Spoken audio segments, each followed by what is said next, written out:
যদি বলেন এই যে সূর্য উঠেছে আলো দিচ্ছে, এই সূর্যটা কার? এই সূর্য হচ্ছে আল্লাহ রাব্বুল আলামিনের। যদি বলেন চন্দ্র কার, যে রাত্রে আলো ছড়ায়, সেই চন্দ্রটা কার? এই চন্দ্রটাও আল্লাহ রাব্বুল আলামিনের। যদি বলেন এই পৃথিবীটা কার? এই পৃথিবীটাও আল্লাহ রাব্বুল আলামিনের। যদি বলেন আসমানটা কার? আসমানটাও আল্লাহ রাব্বুল আলামিনের। যদি বলেন যেই জমিনে আপনি রাত দিন হেঁটে বেড়াচ্ছেন, এই জমিনটা কার? এই জমিনটাও আল্লাহ রাব্বুল আলামিনের। আলো বাতাস কার? যে অক্সিজেন আপনি প্রত্যেক নিহুতে আপনি অক্সিজেন গ্রহণ করছেন, এই অক্সিজেনটা কার? এটাও আল্লাহ রাব্বুল আলামিনের। সম্মানিত উপস্থিতি, দেখুন আকীদা একজন মুসলিমের মূল। আকীদা প্রত্যেকটা নবী এবং রাসূলকে আল্লাহ রাব্বুল আলামিন এই পৃথিবীতে পাঠিয়েছিলেন তাদের একটাই উদ্দেশ্য, তাদের একটাই লক্ষ্য, তাদের একটাই চাহাত, সেটা হচ্ছে আকীদা।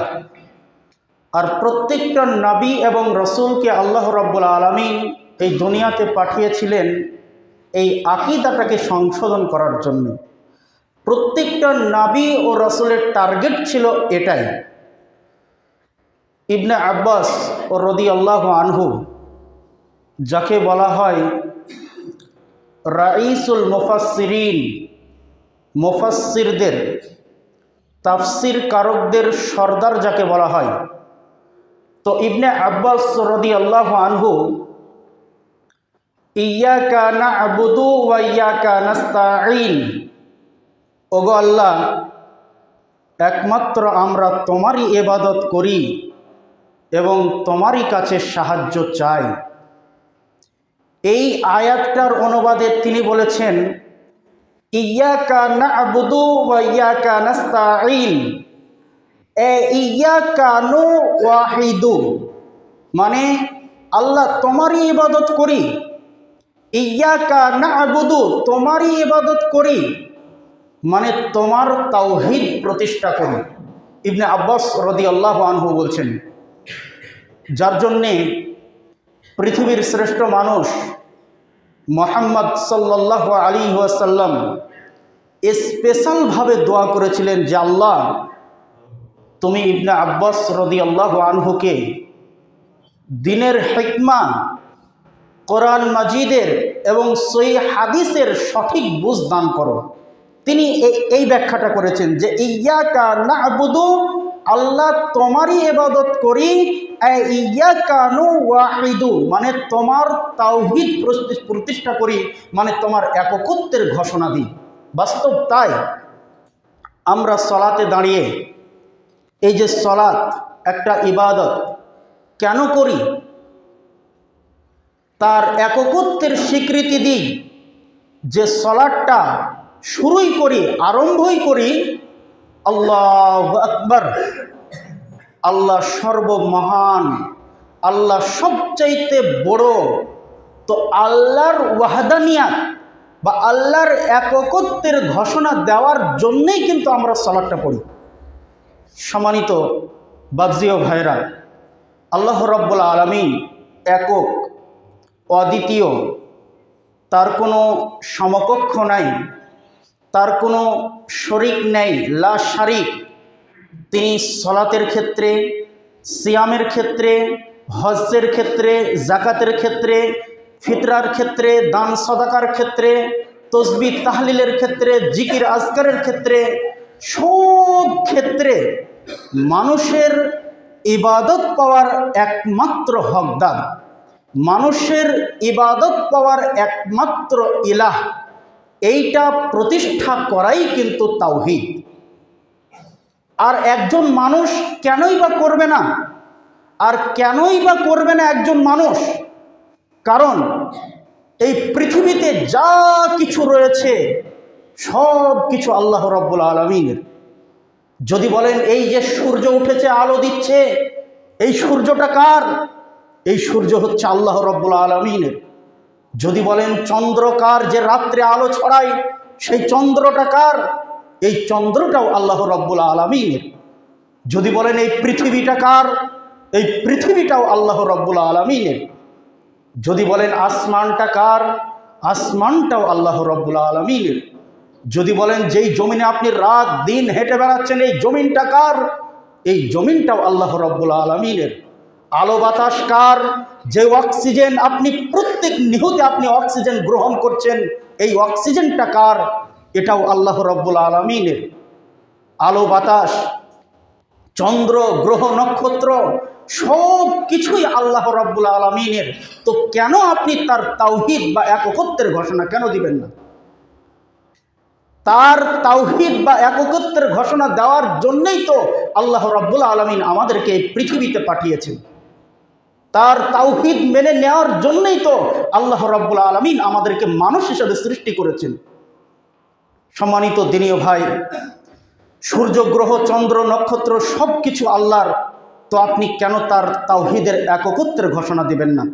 এই একত্ব, এই স্বীকৃতি দেওয়ার জন্যে আল্লাহ রাব্বুল আলামিন আমাদেরকে দুনিয়াতে পাঠিয়েছেন।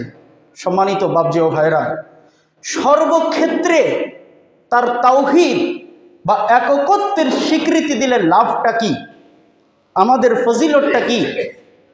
বিশ্বনবী জনাবে মুহাম্মদ রাসূলুল্লাহ সাল্লাল্লাহু আলাইহি ওয়াসাল্লাম বিভিন্ন হাদিসে উল্লেখ করেছেন।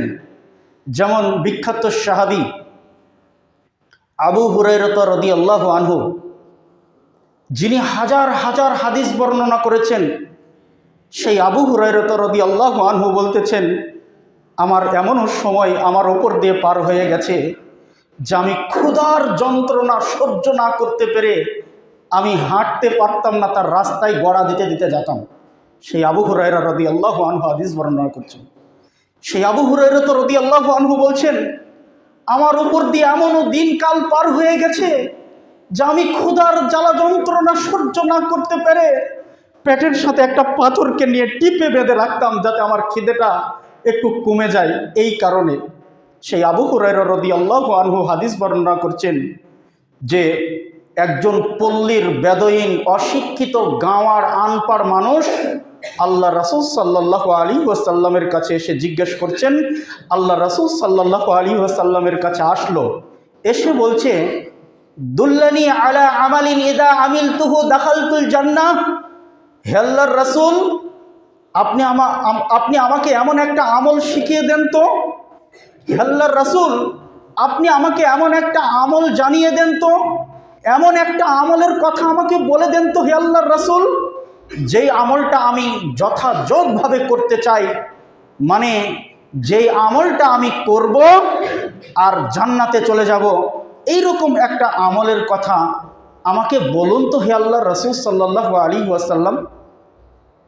রাসূল সাল্লাল্লাহু আলাইহি ওয়াসাল্লাম সর্বপ্রথম ওই লোকটিকে বললেন, তা'বুদুল্লাহ, তুমি আল্লাহর জন্যে ইবাদত করবে। কারণ এই পৃথিবীতে আল্লাহ রাব্বুল আলামিন একমাত্র ইলাহ। কারণ এই পৃথিবীতে আল্লাহ রাব্বুল আলামিন একমাত্র সত্য মা'বুদ, একমাত্র হক মা'বুদ। তিনি ব্যতীত কোনো মা'বুদ নাই, কোনো সত্য ইলাহ নেই, কোনো সত্য মা'বুদ নাই। বিধায় এই পৃথিবীতে আমল বলতে যা কিছু রয়েছে, ইবাদত বলতে এই পৃথিবীতে যা কিছু রয়েছে, প্রত্যেকটা ইবাদত, প্রত্যেকটা আমল সিরিফ তুমি তাকে সন্তুষ্টি করার জন্য করবে। প্রত্যেকটা ইবাদত এবং প্রত্যেকটা আমল সিরিফ তুমি তাকে খুশি করানোর জন্য করবে, তাকে সন্তুষ্টি করার জন্য করবে। লা তুশরিকু বি শাইয়া, আর তার সাথে কাউকে তুমি অংশীদার করবে না। কোনো ব্যক্তি হোক, কোনো বস্তু হোক, কোনো জড় পদার্থ হোক, কোনো জীবন্ত প্রাণী হোক, তার সাথে তুমি কাউকে অংশীদার করবে না। তারপরে আল্লাহ রাসূল সেই লোকটিকে বললেন, তুমি ফরজ সালাত আদায় করবে।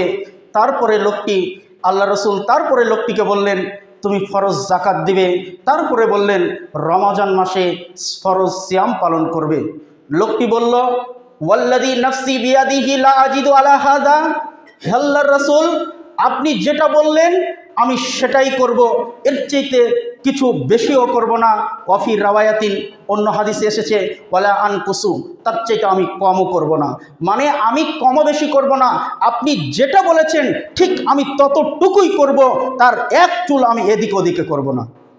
ফালাম্মা ওয়াল্লা, লোকটি যখন রাস্তা দিয়ে চলে গেল, তখন আল্লাহ রাসূল সাল্লাল্লাহু আলাইহি ওয়াসাল্লাম বলতেছেন, মান সাররাহু আইয়ানজুরা ইলা রাজুলিন মিন আহলিল জান্নাহ। ও আমার সঙ্গী সাথীরা, তোমরা যদি কোনো জান্নাতি মানুষকে দেখে খুশি হতে চাও, তোমরা যদি কোনো জান্নাতি মানুষকে দেখে তোমাদের চোখগুলোকে ঠান্ডা করতে চাও, ওই যে লোকটিকে দেখো, যে লোকটা রাস্তা দিয়ে চলে গেল, যে লোকটা রাস্তা দিয়ে চলে গেল। সম্মানিত বাপজি ও ভাইরা, যে হাদিসটি আপনি পাবেন সহিহ বুখারীর মধ্যে 1397 নম্বর হাদিস, এবং এই হাদিসটিও সহিহ মুসলিমের মধ্যে পাবেন 116 নম্বর হাদিস, এবং একই হাদিস আপনি মিসকাতের মধ্যে পাবেন 14 নম্বর হাদিস। সম্মানিত বাপজি ও ভাইরা, দেখুন এখানে লক্ষণীয় বিষয় দেখুন, সালাত, সিয়াম, যাকাত, আমলের কথা পরে বললেন। লোকটি আল্লাহ রাসূলের কাছে আসলো, বলল, ইয়া রাসূলুল্লাহ, আমাকে একটা আমলের কথা বলুন, যে আমল করলে আমি নিশ্চিত জান্নাতে যাব। তখন আল্লাহর নবী মুহাম্মদ সাল্লাল্লাহু আলাইহি সাল্লাম সালাত, সিয়াম, যাকাত এই তিনটা আমলের কথা পরে বললেন। এই তিনটা আমলের কথা পরে বললেন, সর্বপ্রথম কথা বললেন আকীদার কথা, তার বিশ্বাসের জগৎটা আগে ক্লিয়ার করতে বললেন। মানে তোমার হৃদয়টা আগে ফ্রেশ করো, যে আল্লাহর জন্য ইবাদত করছি, এখানে কাউকে সন্তুষ্টি করার জন্য আমি ইবাদত করব না, আল্লাহর জন্য ইবাদত করছি, তোমার হৃদয়টা আগে ফ্রেশ করো। সম্মানিত দিনী ভাই, এই যে আজকে আমি সালাত আদায় করতে এসেছি, এটা কাকে খুশি করানোর জন্য এসেছি? এটা কাকে সন্তুষ্টি করার জন্য এসেছি? আমি এখন মসজিদের নামাজ পড়তে এসেছি, আমি ধরেন মসজিদের 10টা টাকা দান করলাম, মসজিদের কোটাতে আজকে আমি 10টা টাকা দান করলাম। তো এই দানটা আমি কেন করলাম এটা কিন্তু কেউ জানে না। এটা একমাত্র জানেন কে? একমাত্র আল্লাহ রাব্বুল আলামিন জানেন, আর একমাত্র আমি জানি। যিনি দান করবেন তিনি জানেন, ব্যক্তি জানেন, যিনি করছেন তিনি জানেন। তো এটা হলো আকীদা, বিশ্বাস। এই বিশ্বাসের জগৎটা আগে ক্লিয়ার করতে বললেন, কারণ সর্বপ্রথম তাকে যে বাক্য বললেন যে তা তুমি আল্লাহর জন্য ইবাদত করবে, এটা কিন্তু আমল নয়, এটা হচ্ছে আকীদা, এটা হচ্ছে বিশ্বাস। কারণ সর্বপ্রথম লোকটিকে বললেন তা'বুদুল্লাহ, তুমি আল্লাহর জন্য ইবাদত করবে, এটা কিন্তু আমল নয়, এটা হচ্ছে আকীদা, এটা বিশ্বাস। সম্মানিত বাপজি ও ভাইরা, তাহলে বিশ্বাসের জগৎ আগে ক্লিয়ার করতে হবে। যদি আমাদের বিশ্বাসের মধ্যে কোনো ত্রুটি থেকে যায়, যদি বিশ্বাসের মধ্যে যদি আমাদের কোনো যদি বিশ্বাস নিয়তের উপরে যদি আমাদের কোনো উলটপালট চেতনা থাকে, তাহলে আমল দিয়ে কাজ হবে না। এই জিনিসটাই বিশ্বনবী জনাবে মুহাম্মদ সাল্লাল্লাহু আলাইহি ওয়াসাল্লাম বোঝাতে চাইলেন। সম্মানিত দিনী ভাই, দেখুন কোনো আমল না করেও, কোনো আমল করেনি, মানে এমন মানুষ আছে যারা জীবনে কোনো আমল করেনি, শুধু বিশ্বাসের ওপরে, শুধু তার খালেস অন্তরে বিশ্বাসের উপরে সে জান্নাতে চলে গেছে। সহিহ মুসলিমের হাদিস, আল্লাহ রাসূল সাল্লাল্লাহু আলাইহি ওয়াসাল্লাম বর্ণনা করছেন। দেখুন, একজন মানুষ আল্লাহ রাসূল সাল্লাল্লাহু আলাইহি ওয়াসাল্লামের কাছে আসলো, কিন্তু ওই লোকটি জীবনে কোনো দিন সে সালাত আদায় করেনি, জীবনে কোনো দিন সে নামাজ পড়েনি, রোজা রাখেনি, হজ করেনি, দান করেনি, আল্লাহর ইবাদত তো বড় দূরের কথা, সেই ব্যক্তি এমন পাপ করেছে, তো এই পাপের কারণে আল্লাহ যদি তাকে ধরেন, তাকে যে শাস্তি দেবে, কিন্তু এটা অনেক লম্বা চওড়া হাদিস, আপনাকে সংক্ষেপে বোঝানোর চেষ্টা করছি। তো আল্লাহ যদি তাকে ধরেন, মানে এমন একটা লোক এসেছে যে লোকটা জীবনে কোনো আমল করেনি, জীবনে কোনো সে একটাও আমল করেনি, অপরাধ বা পাপ সে এতই করেছে, আল্লাহ যদি তাকে ধরেন তো তাকে যে শাস্তি দিবে, পৃথিবীর আর কোনো মানুষকে অত শাস্তি দেবেন না যেটা ওকে দেবেন। তো ওই লোকটা যখন মরার সময়, যখন তার মৃত্যুর মুহূর্ত চলে এসেছে, তখন সেই লোকটা তার সন্তানদেরকে ডাকলো, হে আমার আদরের সন্তান, তোমরা আমার কাছে এসো। তার আদরের ছেলেরা তার কাছে আসলো, এসে তার সন্তানদেরকে বলছে, দেখো আমি তো বড় অপরাধী, তোমরা তো সবাই জানো আমি বহুত পাপ করেছি, তা আমি যদি মারা যাই তাহলে তোমরা আমার লাশটাকে মাটিতে পুঁতে দিও না। তোমরা কি করো না? আমার লাশটাকে মাটিতে পুঁতে দিও না, আমার লাশটাকে তোমরা এক জায়গায় নিয়ে যাবে, দিয়ে সেখানে গিয়ে আগুন ধরিয়ে আমার লাশটাকে পুড়িয়ে দেবে। তারপর পোড়ানোর পরে যে ছাইটুকু জমা হবে, ওই ছাইগুলো অর্ধেক ছাই বাতাসে ভাসাবে আর অর্ধেক ছাই পানির সাগরে ফেলে দেবে। তাহলে বাতাসে আমার লাশের ছাই কিন্তু উড়ে বেড়াবে, সমুদ্রের ঢেউয়ে ঢেউয়ে ফেনাই ফেনাই আমার মৃত্যুর ছাইগুলো সেই সমুদ্রের ফেনাই ফেনাই বহে বেড়াবে। আল্লাহ রাব্বুল আলামিন আমাকে এক জায়গায় করতেও পারবে না, আর আমার কোনো বিচারও হবে না। এই বলে লোকটি মারা গেল। তো যখন লোকটা মারা গেল, সন্তানরা ঠিক তাই করলো যেটা পিতা বলেছিল। সন্তানরা তাই করলো যেটা পিতা বলেছিল। অর্ধেক ছাই উড়িয়ে দিল, অর্ধেক ছাই পানিতে ফেলে দিল। এবার আল্লাহ রাব্বুল আলামিন বাতাসকে নির্দেশ করলেন, বাতাস তুমি ছাইগুলো এক জায়গায় জমা করো। বাতাস কিন্তু ছাইগুলো এক জায়গায় জমা করলো। আল্লাহ রাব্বুল আলামিন পানিকে নির্দেশ করলেন, পানি, হে সমুদ্রের পানি, তুমি ছাইগুলো এক জায়গায় জমা করো। সমুদ্রের পানিও কিন্তু ছাইগুলো এক জায়গায় জমা করলো। এরপরে আল্লাহ রাব্বুল আলামিন রূহ ফুঁকে দিলেন, সাথে সাথে কুন ফায়াকুন, সে সাথে সাথে মানুষও পরিণত হয়ে গেল। আল্লাহ রাব্বুল আলামিন তাকে জীবন দান করলেন। এই জীবন দান করার পরে সেই লোকটি যে বাক্যটা বলছেন, এই বাক্যটা বলার জন্য আপনাকে আমি হাদিস বলছি। এই বাক্যটা শুনুন। যে লোকটাকে জীবন দান করার পরে আল্লাহ রাসূল সাল্লাল্লাহু আলাইহি ওয়াসাল্লাম এবার বলতেছেন, আল্লাহ রাব্বুল আলামিন ওই লোকটাকে বলছেন যে বান্দা, তুমি এই কাজটা কেন করলে? এই তুমি মরার পরে ছাই ওড়াতে বললে, পানিতে ভাসাতে বললে, বান্দা এই কাজটা তুমি কেন করলে? কলা, লোকটি বলল, মিন খাশিয়াতিকা ইয়া রব্বি, হে আমার রব, আপনিও জানেন যে আমি এই কাজটা কেন করেছি। আপনি জানেন যে আমি এই কাজটা কেন করেছি। এটা তো শুধু আমি আপনার ভয়ে করেছি আল্লাহ, যে আমি এত অপরাধ করেছি, আমি মরে গেলে আপনি আমাকে জাহান্নামে ফেলে দেবেন। এই ভয়টা করার জন্য তো আমি ছাইকে বাতাসে ওড়াতে পারলাম, পানিতে মিশিয়ে দিতে পারলাম।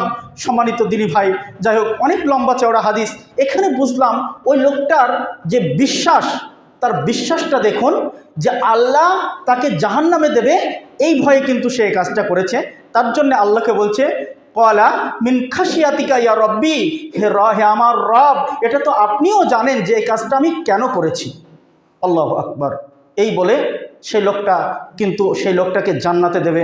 তা অনেক লম্বা চওড়া হাদিস, তাই এখান থেকে আমি বলতে চালাম, যেটা আপনাদেরকে বোঝাতে চালাম, আমাদের আগে যে যে হৃদয়, যে মাংসের একটা টুকরা রয়েছে, এই টুকরাটাকে একদম আমাদেরকে ফ্রেশ করতে হবে, না হলে কিন্তু জান্নাতে যাওয়া বড় একটা কঠিন বিষয় হয়ে যাবে।